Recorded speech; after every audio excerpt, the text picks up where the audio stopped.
नमस्कार मंडळी, योगिता दानवे रेसिपीजमध्ये तुम्हा सर्वांचं मनापासून खूप खूप स्वागत आहे। आज आपण उपवास स्पेशल अगदी झटपट होणारी रेसिपी पाहतोय।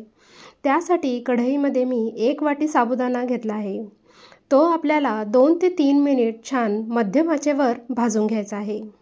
हाताला थोडासा हलकासा गरम लागला पाहिजे। आता आपण गॅस बंद करून घेऊया।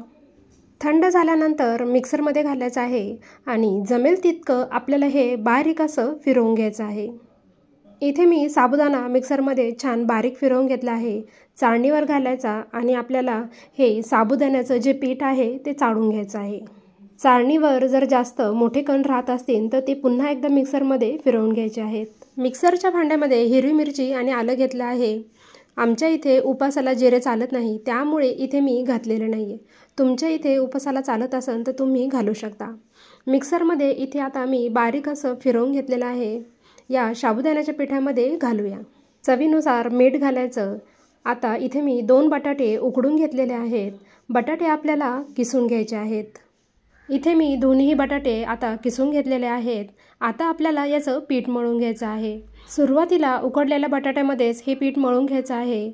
नंतर लागेल तसं थोडं थोडं पाणी घालायचं आणि हे पीठ मळून घ्यायचं आहे। सैलसर असं पीठ मळून घ्यायचं आहे, कारण साबुदाणा आपण भिजू घातलेला नाहीये, तो आपण फक्त भाजून घेतलेला आहे। इथे मी सैलसर असं पीठ मळून घेतलेलं आहे।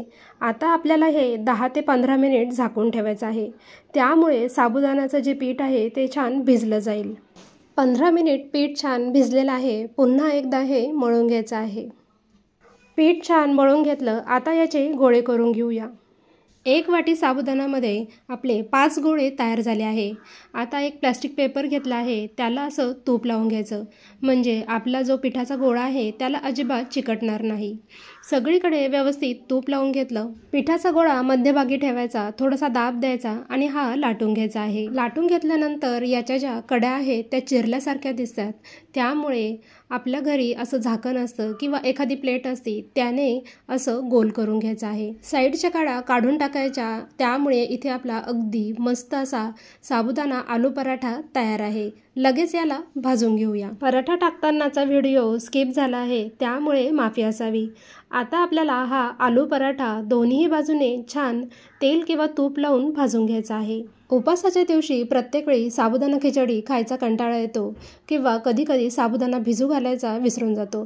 त्यावेळेस तुम्ही हे अगदी झटपट होणारे साबुदाणा आलू पराठा करू शकता। या आलू पराठ्यासोबत तुम्ही दही किंवा एखादी चटणी करून खाऊ शकता। अगदी झटपट होतात आणि खायला सुद्धा अगदी छान लागतात।